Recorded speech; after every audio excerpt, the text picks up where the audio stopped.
Eu vou estar lendo lá em Gênesis, no capítulo 37. Eu quero estar usando essa oportunidade para que a gente possa estar falando um pouquinho a respeito desse recomeço, que é o fim do ano, né? Todo fim é um novo começo. E eu quero estar falando com você a respeito dos sonhos. Gênesis 37, no verso 5. Eu vou ler até o verso 11. Depois eu vou estar citando alguns versos aí dos capítulos posteriores. Então fala assim, Gênesis 37, verso 5. Teve José um sonho que contou a seus irmãos. Por isso o odiaram ainda mais. E disse-lhes: ouvi, peço-vos, este sonho que eu tenho sonhado. Eis que estávamos atando molhos no meio do campo, e eis que o meu molho se levantava e também ficava em pé. E eis que os vossos molhos o rodeavam e se inclinavam ao meu molho. Então lhe disseram seus irmãos: tu, pois, deveras reinar sobre nós? Tu deveras terás domínio sobre nós? Por isso ainda mais o odiavam por seus sonhos e por suas palavras. E teve José outro sonho, e o contou a seus irmãos e disse: eis que tive ainda outro sonho, e eis que o sol e a lua e 11 estrelas se inclinavam para mim. E contando-os a seu pai e a seus irmãos, repreendeu seu pai e disse: que sonho é esse que tiveste? Porventura viremos eu e tua mãe e teus irmãos a inclinar-nos perante ti em terra? Seus irmãos, pois, o invejavam, e seu pai, porém, guardava este negócio no seu coração. Amém? Amém? Glória a Deus. Eu achei que vocês ainda estavam lá no Natal. Eu acho que não existe um personagem mais propício para falar a respeito de sonho. Não só o personagem, como a história em si, como a história de José. E é bom que a gente não precisa ficar lendo tudo, porque todo mundo já conhece a história dele. Então eu posso só citar os versos aqui, depois você pode estar lendo na sua casa. A história de José, ela começa falando a respeito dos seus próprios sonhos e termina falando a respeito do sonho do copeiro e do próprio faraó, que foi interpretado por José. Então é uma história que ela é repleta de sonhos. E eu fiz questão aqui de fazer uma pesquisa a respeito do que vem a ser sonho para essa época de José, para esse tempo do hebraico e para o hebraico nos dias de hoje. E é interessante que a palavra sonho atualmente, Lehagashim, vem da palavra chuva e significa fazer chover ou fazer materializar algo que não existe. Esse é no hebraico atual. E na época do Antigo Testamento a palavra era Alã, que significa o Senhor nos dá sinais, ou Deus nos fala de coisas futuras. Então você percebe que sonhos, assim como profecias, assim como revelações, são um instrumento da parte de Deus para que possa conduzir ao homem para a sua vontade. E muitas das vezes, diante das situações que nós vivemos, as pessoas elas acabam negligenciando os seus sonhos pelo simples fato dele ser um sonho. E na sua simbologia para nós, para os nossos dias, nós tratamos o sonho como se ele fosse uma projeção de algo que é tão distante que chega a ser impossível para os nossos dias atuais. E é isso que torna o sonho uma utopia que muitas das vezes vai ser abandonado, não vai ser buscado, não vai ser construído, porque ele parece impossível demais para nós. E é aí que mora toda a diferença de você viver aquilo que Deus ele implanta no seu coração. Porque todo sonho ele é desenhado sob medida. Eu vou fazer questão de passar para você aqui a gente vai decodificar aqui o sonho de José e como que foi a concretização desse sonho. E eu vou passar para você elemento por elemento do que ele se utilizou para que esse sonho se tornasse realidade. Então, quem tem ouvidos ouça, quem tem caneta escreva, que eu vou explicar de uma forma rápida aqui, porque a gente ainda tem que celebrar a ceia, mas eu gostaria de deixar aqui como no último domingo do ano, os ingredientes aqui para que você possa já começar desde agora, não deixe para amanhã, a começar a colocar em prática aquilo que muitas das vezes você vem adiando, aquilo que muitas das vezes você acha que nem existe mais, ou que nem vale mais a pena, não compensa mais. Se Deus ele diz que compensa, então compensa. A primeira coisa que se percebe, né, nesses versos que a gente lê aqui, é que José, ele não tem vergonha de contar os seus sonhos. E é interessante que a gente acaba de ler aqui no verso 5 que José ele conta um sonho para os seus irmãos, e ele percebe que os seus irmãos o odeiam por isso, e termina ele encerrando essa sentença, e logo ele começa a contar outro sonho. E teve José um outro sonho, e ele vai e conta de novo, ou seja, eu não estou nem aí se estão gostando ou não estão gostando, mas é isso que está acontecendo. E uma das coisas que eu tenho certeza que você já deve ter percebido, você já deve ter ouvido 1001 pregações a respeito de José, e uma das coisas que mais as pessoas elas falam a respeito desse verso 5 aqui do capítulo 37, é o fato de que você não deve contar os seus sonhos, você não deve contar os projetos que Deus coloca no seu coração, porque senão isso vai suscitar a inveja dos seus irmãos, inclusive das pessoas que moram dentro da sua própria casa. Eles não querem te ver bem, eles vão tentar matar os seus sonhos, então mantenha em segredo. E isso não é uma verdade, na verdade isso é uma grande mentira.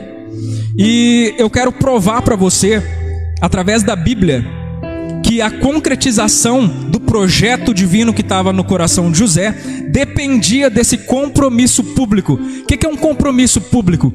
O compromisso público é quando você traz à existência algo que você simplesmente está pensando. Você fala assim: amanhã cedo eu vou fazer uma caminhada, todos os dias eu vou começar a fazer caminhada às 6 horas da manhã. Enquanto isso está só na sua mente, você acorda de manhã, aí você fala: quer saber, eu não vou coisa nenhuma, eu vou dormir.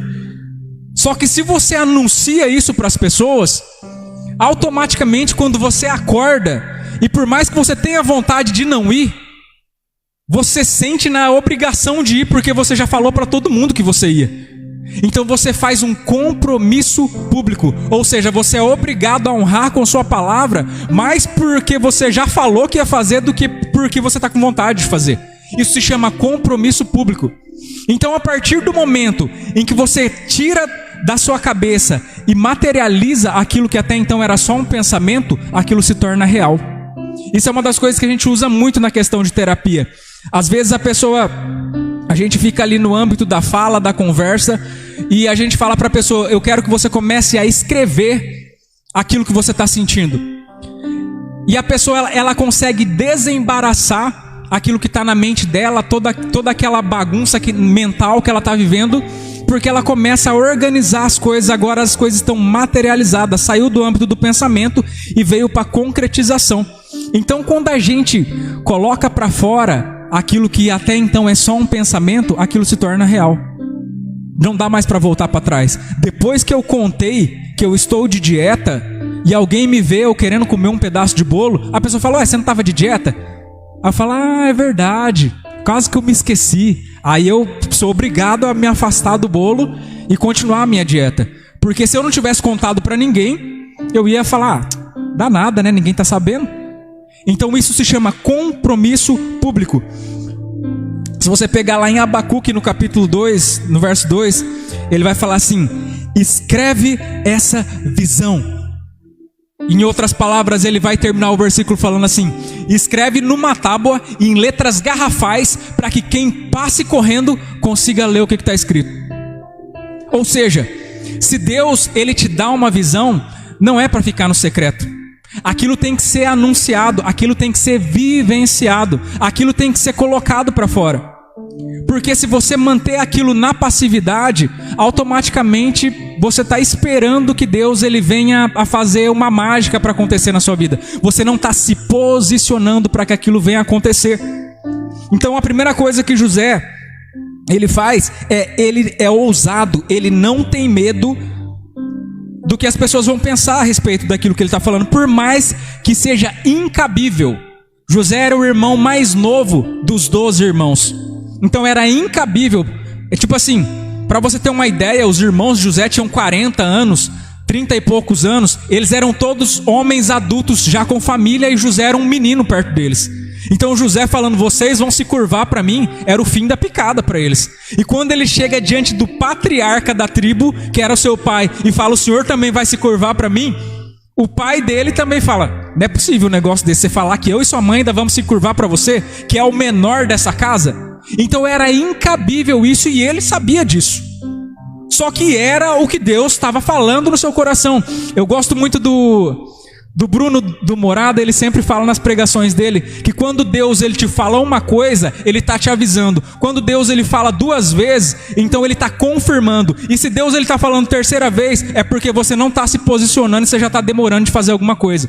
Então ele tinha recebido confirmação da parte de Deus. Ele fala, eu tive um sonho, e os molhos que a gente estava colhendo ali no campo, eles se curvavam para mim. Os molhos de vocês se curvavam para mim. E depois ele fala, e todo mundo fica bravo, e ele fala assim, não, mas eu tive um outro sonho. E nesse outro sonho, as 11 estrelas que representam seus irmãos, e o sol e a lua se curvavam para mim também. E aí o pessoal fica mais bravo ainda, e ele não tem medo de ser ousado, porque era aquilo que estava nascendo, que estava brotando dentro do coração dele, e que culpa ele tinha se aquilo vinha da parte de Deus. E a palavra de Deus ela é bem incisiva, e eu fiz questão de ler o último verso aqui, para que fique bem claro. O pai dele, homem vivido, parte dos 3 patriarcas mais conhecidos da Bíblia, Abraão, Isaque e Jacó. Jacó, ele tinha experiência com Deus. Jacó foi o homem que lutou com o anjo. Quando ele ouve José falando isso, sabendo que ele era o pai, Jacó, para quem não sabe, Jacó é Israel. O nome dele, quando ele lutou com o anjo, foi mudado para Israel. Então dele partiu as 12 tribos de Israel, que a gente conhece a nação de Israel até os dias de hoje. Então quando esse Jacó, esse homem que tinha conhecimento de Deus, ouve o seu filho trazendo essas revelações, ele não é besta. Logo ele percebeu que alguma coisa estava acontecendo. Só que, conforme eu falei aqui na quinta-feira, através da realidade que estava acontecendo ali, eu sou o patriarca dessa casa, eu não vou me curvar para você. Mas na realidade divina, ele sabia que alguma coisa estava nascendo ali naquele momento. Então, por mais que você relate isso para as pessoas, e isso muitas das vezes é mais um indício desse evangelho sem problemas que as pessoas querem pregar por aí, né, de um evangelho que vamos evitar problemas, né? Não espere que ao contar aquilo que Deus ele tem revelado ao seu coração, as pessoas vão te aplaudir. Parabéns, hein? Deus vai fazer de você uma grande nação. Parabéns, hein? Deus vai te levantar e você vai ser um expoente no reino de Deus. Parabéns, hein? Você vai ser a pessoa mais próspera dessa cidade. Não espere que as pessoas vão te aplaudir. Não espere que as pessoas elas vão te apoiar porque Deus ele está te levantando. Muito pelo contrário. Quando você começa a se destacar em um meio, automaticamente você é o alvo das pedradas. Isso é automático. Só que isso não é motivo para que você venha a ter medo de viver aquilo que Deus ele escreveu para você. Não espere que as pessoas elas venham te aprovar por aquilo que você está fazendo. Eu me lembro de um testemunho do pastor Tel Hayashi. Ele foi missionário do Jocum. E ele falou que a primeira missão dele, se eu não me engano, ele estudava nos Estados Unidos na época, e ele, na universidade onde ele estudava, tinha um grupo, né, de cristãos ali e tal, que eles tinham um trabalho, era para ser um trabalho evangelístico. E ele chegou todo animado, né, tinha acabado de entrar no ramo de missões, e ele, nossa, eu quero conhecer esse povo, né, esse povo de Deus e tal. E ele entrou naquela universidade, e todos sabemos que normalmente os jovens quando entram na universidade, quem é crente se desvia, quem já não é, piora mais do que já estava. E ele chegou no lugar, no ambiente, na sala onde eles faziam as reuniões, e a reunião já estava acontecendo ali. Eles estavam lá na frente, um grupinho assim, uma rodinha, e ele entrou, abriu a porta e foi se achegando, e enquanto ele se achegava, ele ouvia a conversa deles, eles conversando ali, né, parecendo que eles estavam falando alguma coisa em segredo, alguma coisa muito importante. E ele falou assim que enquanto ele chegava mais perto, ele ouvia que eles falavam assim: gente, tá começando o ano letivo agora, vocês estão vendo a situação que é, como que os jovens aqui são perdidos sem Deus, ninguém quer saber de nada com Deus, então vamos se manter unidos aqui, não vamos se misturar, vamos ficar aqui no nosso canto, que a gente vai conseguir vencer esse período enquanto nós estivermos estudando aqui, e nós não seremos abalados por eles e não sei o que.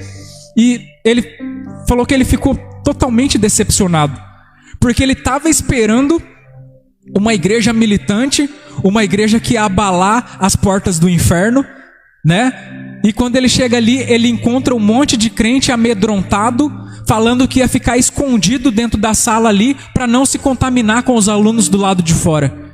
E a partir daquele momento, ele começou a desenvolver um projeto diferenciado. Por quê? Porque ele percebeu que as pessoas, elas viviam esse evangelho que eu tanto falo que as pessoas têm pregado por aí. Um evangelho que fala assim: ó, não conta o que Deus tem na sua vida não, porque senão as pessoas, elas vão ficar com inveja de você. Não conta o que Deus está fazendo não, porque senão as pessoas, elas vão começar a te apedrejar, né? As pessoas não gostam disso, então fica quietinho na sua aí, baixa a bola, né? Não chama atenção, sendo que é totalmente diferente aquilo que faz. Não tem como você fazer a obra de Deus, não tem como você vivenciar aquilo que Deus ele tem para sua vida sem chamar atenção. É automático. Quando você começa a andar na contramão do mundo, todo mundo te percebe. Quando você começa a andar, as pessoas estão vindo para cá e você está indo para lá, todo mundo percebe que você está andando para o lado ao contrário do resto das pessoas. Não tem como ser diferente. Então não tenha medo do que as pessoas vão falar daquilo que Deus ele tem desenhado dentro de você. Não tenha pressa, mas também tenha urgência. Júnior, como que eu não posso ter pressa, mas eu preciso ter urgência? Quando nós descobrimos aquilo que Deus ele tem na nossa vida, e nós agimos com pressa, nós acabamos enfiando os pés pelas mãos. Nós fazemos a mesma coisa que o rei Saul fez. O rei Saul sabia que tinha que fazer um sacrifício, mas o profeta estava demorando tanto que ele falou: quer saber, quem vai fazer sou eu, porque o povo está tudo olhando lá de cima e eu estou aqui passando vergonha. O profeta atrasou, a culpa não é minha, eu vou fazer o sacrifício porque eu que sou o rei desse negócio aqui. E por isso ele acabou mais uma vez pecando contra Deus. Então quando você faz as coisas com pressa, você acaba enfiando os pés pelas mãos. Você acaba forçando portas que não era para você entrar ali ainda naquele momento. Entende? Só que por um outro lado, o fato de você agir com urgência te coloca preparado diante da situação. Júnior, eu sei que Deus ele me dedicou às nações. Só que eu sei que esse tempo não é hoje. Então o que eu tenho preparado para esse tempo? Enquanto eu não estou sendo enviado para as nações, eu estou aprendendo línguas. Eu estou fazendo parte de um grupo online onde a gente participa de debates multiculturais. Ou seja, eu estou me desenvolvendo no aqui e agora, para quando Deus falar é agora, eu vou estar pronto para isso. Eu preciso ter urgência no chamado de Deus. Eu não posso ficar passivo esperando que Deus falar: ah, meu filho, você tem que fazer isso e isso agora. Se Deus ele já te mostrou que tem que fazer, então não fique esperando ele te falar mais uma vez. Porque pode ser que seja tarde demais se você esperar que ele te fale mais uma vez. Quando a gente chega lá no verso 28, a gente chega ali numa quebra da história de José, aonde ele chega no fundo do poço. A palavra de Deus diz que os seus irmãos tramam ali contra a vida de José e jogam ele dentro de um poço. E é interessante que o fundo do poço ele fala a respeito de uma crise. E a crise ela fala a respeito de mudança da história. Depois de uma crise, a única coisa que você tem a garantia é que as coisas não vão ser do jeito que eram antes. Quando você toca o seu pezinho no fundo do poço, ou você morre ali dentro, ou você toma uma atitude diferente. A crise ela serve para te revelar que as coisas não podem mais ser do jeito que estão sendo. É interessante que a palavra crise em hebraico é maspis, E significa a cama que a mulher dá à luz. A crise é um lugar de renascimento. É um lugar onde nasce o novo. E talvez você fale, ai meu Deus do céu, aí o que aconteceu? José foi falar para os irmãos o sonho dele, os irmãos dele fizeram isso. Na verdade, tudo isso fazia parte do processo. Ele precisava passar por tudo isso para que ele pudesse alcançar aquilo que era o plano de Deus. É por isso que nós devemos abandonar esse evangelho de medo.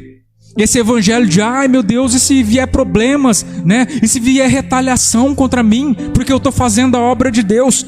Tudo isso faz parte do processo, da preparação que Deus ele tem para nós. Então é necessário que nós venhamos ter uma mudança de ambiente. É interessante quando se fala a respeito de processo, e eu gosto bastante de falar a respeito disso, de processo e de propósito, e eu uso a máxima do próprio Cristo, porque Jesus ele veio, nasceu, cresceu e morreu desenvolvendo o seu processo, o seu propósito. E eu já estou cansado de falar a respeito disso. Mesmo Pedro, sendo um grande amigo de Jesus, só que sem entender nada a respeito de propósito, Jesus ele fala assim, meus dias estão chegando ao fim, e é chegada a hora em que o Filho do Homem vai morrer. E Pedro fala, de forma alguma eu permitirei que alguém coloque as mãos no Senhor só por cima do meu cadáver. Aí Jesus vira para ele e fala, para trás de mim, Satanás, porque você não entende das coisas de Deus, você só entende das coisas dos homens. Por um outro lado, quando Judas, o traidor, chega e traz os soldados para prender Jesus, Jesus fala assim, já chegou, amigo? E quem olha pela realidade do mundo fala assim, nossa, não faz sentido, né? Jesus chama o amigo que estava tentando proteger ele de Satanás e o traidor de amigo. Mas para quem entende de propósito, percebe que Pedro, tentando abraçar Jesus, estava afastando ele do seu propósito. E Judas, por mais que estivesse o traindo, estava jogando, estava empurrando ele para o propósito. E essa é a intenção daqueles que servem a Deus. Então, por mais que aquilo era uma maldade, por mais que os irmãos de José planejavam o mal contra ele, ele mesmo vai citar lá no final da sua história, o mal que vocês fizeram contra mim, Deus converteu em bênção. Você entende que até as coisas ruins, que até as pedradas que as pessoas vão te lançar, que até a perseguição que você vai sofrer por viver o chamado de Deus, por viver o propósito de Deus, até isso vai ser convertido em bênção. Eu falei a respeito disso aqui na quinta-feira. Até a perseguição que a igreja primitiva sofria, eles falavam, isso é óleo, isso é combustível para o meu espírito. E quanto mais eles eram perseguidos, mais eles cresciam. Então é necessário que a gente entenda que isso tudo faz parte do processo, que isso não está retardando você alcançar o seu objetivo, muito pelo contrário, isso está te acelerando de uma forma que se você fosse com as suas próprias pernas, você nunca ia conseguir. Quando que José, morando ali no meio do nada, no meio de uma tribo de índio, ia conseguir chegar ao cargo de governador? Com as suas próprias pernas, com seus próprios méritos? Nunca! Só que através desses métodos de aceleração, que por mais que a gente não compreenda, Deus estava levando ele cada vez mais perto para onde ele devia estar. Só que isso, na hora que a gente está vivendo, a gente não consegue perceber. Então é necessário que aconteça uma mudança de ambiente. E quando eu falo de mudança de ambiente, eu não estou falando simplesmente a respeito de você mudar geograficamente. Eu estou falando a respeito do ambiente que você convive, das pessoas com quem você convive, de quem está te aconselhando, do que você está se alimentando.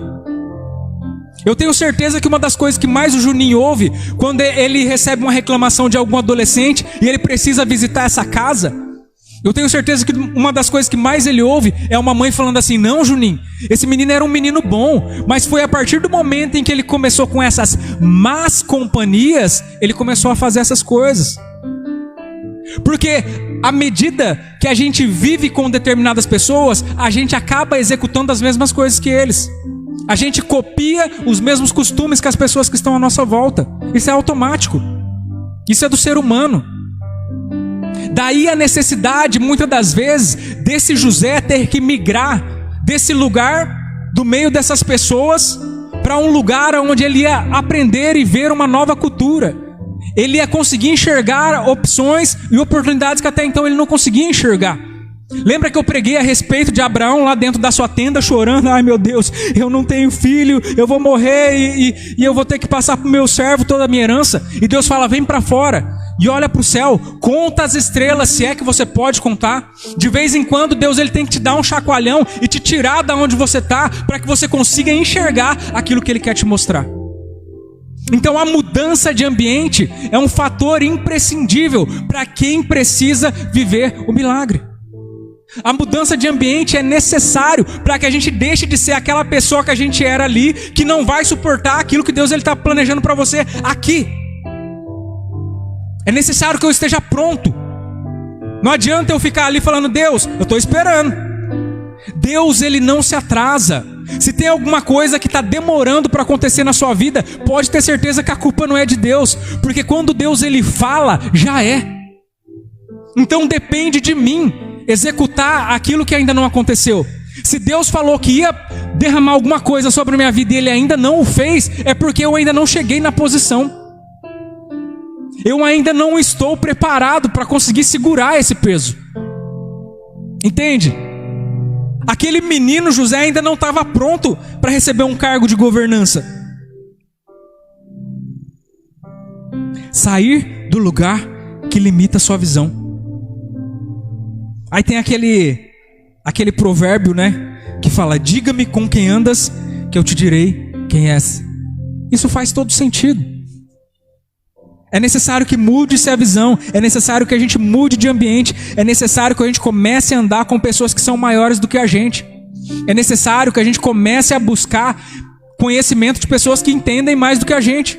Se você anda com gente que é mais nível baixo do que você, adivinha? Uma vez uma menina falou assim para mim, na minha sala só tem gente idiota. Eu falei, você é o quê? Você não faz parte da sala? Então, a gente faz parte do meio que a gente convive. Se você está num processo de crescimento, então muda de ambiente. Se você precisa aumentar, se você precisa escalar, então começa a observar pessoas que já conseguiram fazer aquilo que você quer fazer.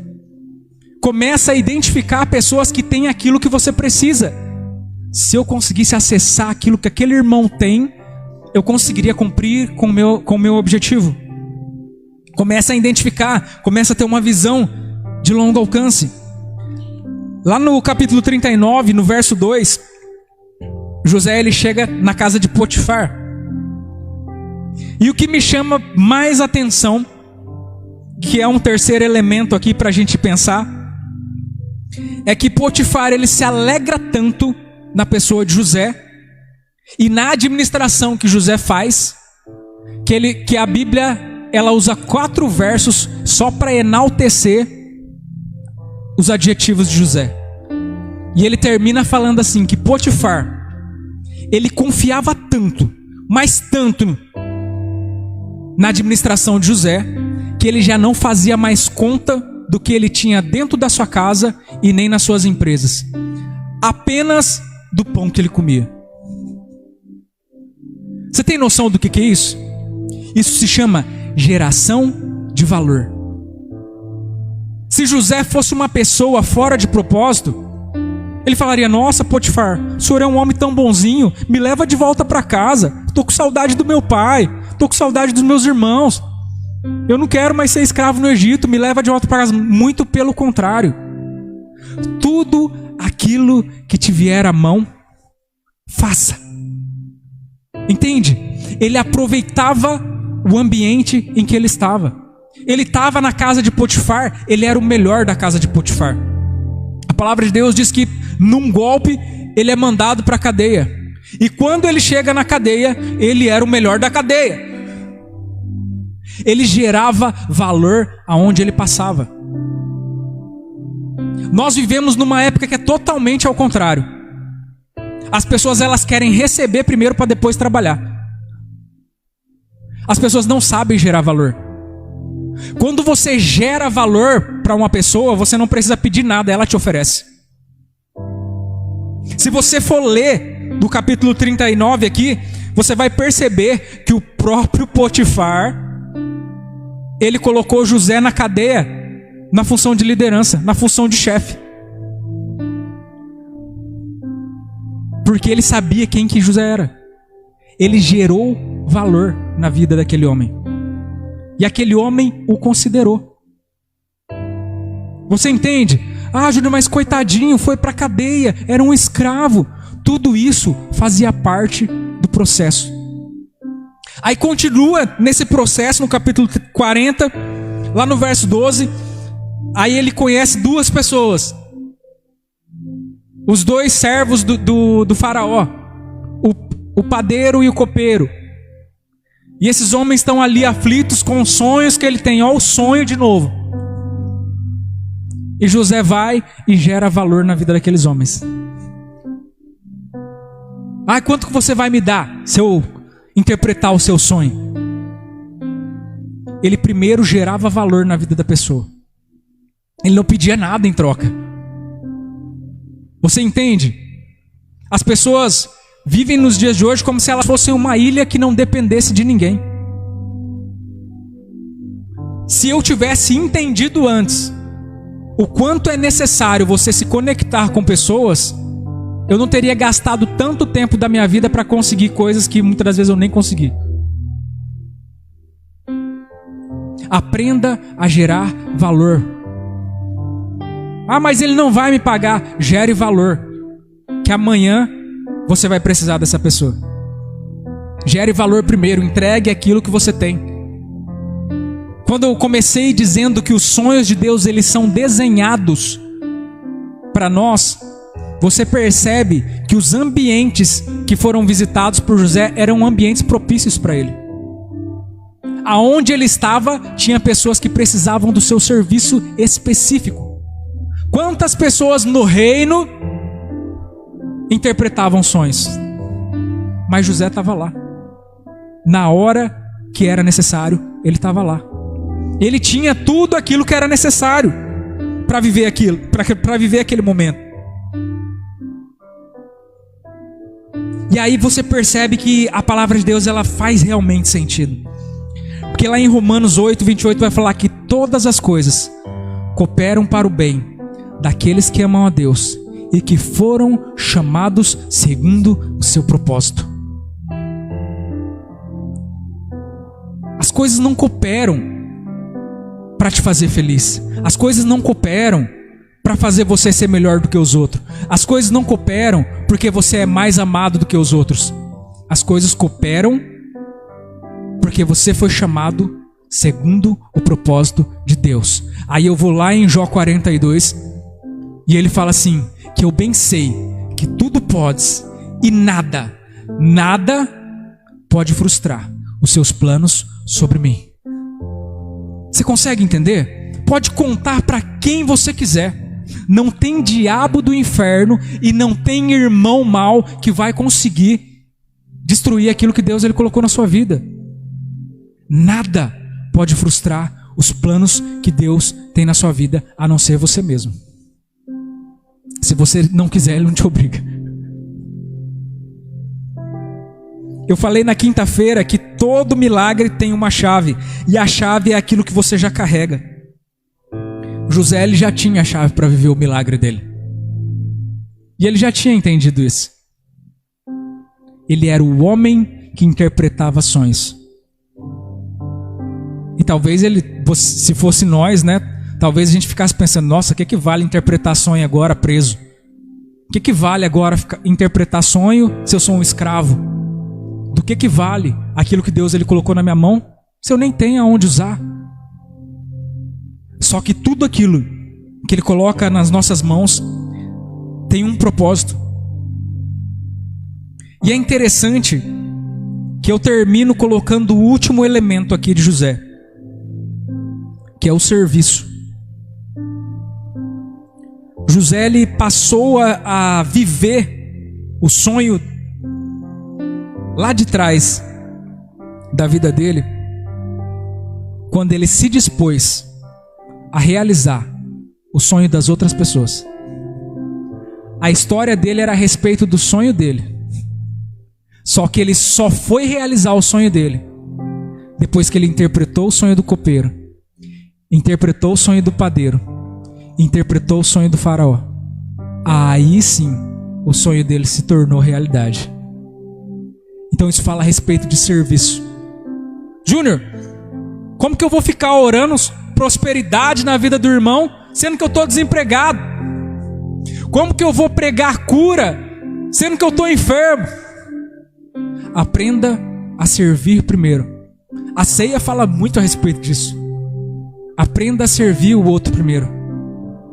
A palavra de Deus diz que enquanto Jó, enfermo, desgraçado, fora da graça de Deus, pobre, miserável, sem família, em luto, enquanto esse homem leproso orava pelos seus amigos, a sua vida foi restaurada. Você entende o poder da intercessão? Você entende o poder do servir? Por mais que eu não tenha aquilo que eu estou profetizando sobre a sua vida, é automático. Quando eu profetizo para você, aquilo acontece para mim. É assim que funciona. É dando que se recebe. A palavra de Deus diz que é melhor dar do que receber. Então, quando nós aprendemos a viver segundo os princípios do reino de Deus, os sonhos eles se tornam reais. O milagre ele se torna inevitável. É inevitável. Aquilo que é impossível sem Deus, com Deus se torna inevitável. Amém? Eu gostaria que você ficasse de pé.